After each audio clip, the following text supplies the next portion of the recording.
재건축 상가에 투자할 때는 핵심 4가지를 따져보셔야 됩니다. 권리 산정일, 그리고 조합 설립 인가일, 쪼개기 여부, 그리고 마지막으로 상가 산정 비율이 어떻게 되는지를 확인해 보셔야 되는데요. 물론 진행 단계에 따라서 다 확인할 수 없는 부분들도 있으니까 간단하게 말씀드릴게요.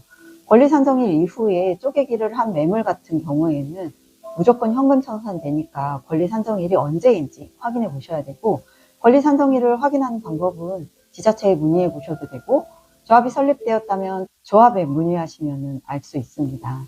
보통은 구역 지정 전후로 권리 산정일이 되기 때문에 참고해 보시면 좋을 것 같아요.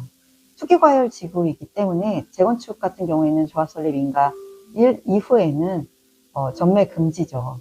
재건축 상가 같은 경우에는 한 동으로 보기 때문에 조합 설립 인가일 이후에는 전매가 금지되어 있습니다. 물론 조합 설립 인가 이후 3년 이내에 사업시행 인가를 신청하지 않았다면 그 예외 조항으로 거래는 될 수 있으니까 해당 매물이 여기에 해당되는지 확인해 보셔야 되고요. 그리고 세 번째는 쪼개기 여부예요. 물론 위에서 말씀드렸듯이 권리 산정일 전에 쪼개기 됐다 하면 물론 현금 청산은 되지는 않지만 다른 여러 부분도 따져봐야 되거든요.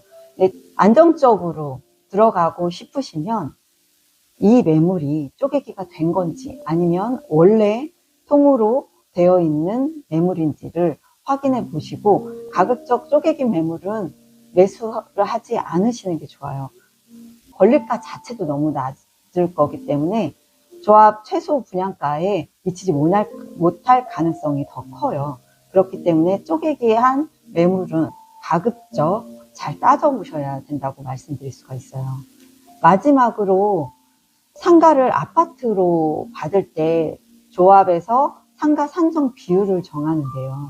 법을 변경해서 1년 전쯤 조합원 전원 동의로 변경해놨거든요. 사실 조합원 전원 동의라는 거는 정관을 변경하지 말라라는 의미랑 거의 똑같거든요. 조합원 전원이 동의해 줄 리는 없으니까.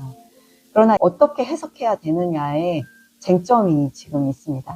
1심에서는 그대로 전원 동의가 필요하다는 판결이 났고, 2심 같은 경우에는 조합에서 어느 정도 유도리를 갖고 정관넷을 변경할 수 있게 판결이 났거든요. 그래서 이게 대법원으로 가 있는 상황이기 때문에 대법원에서 어떻게 판단할지를 조금 더 따져보셔야 상가 산정 비율을 조합에서 어느 정도 유도리 있게 정할 수 있는지가 그 가이드라인이 어느 정도 정해질 것 같아요.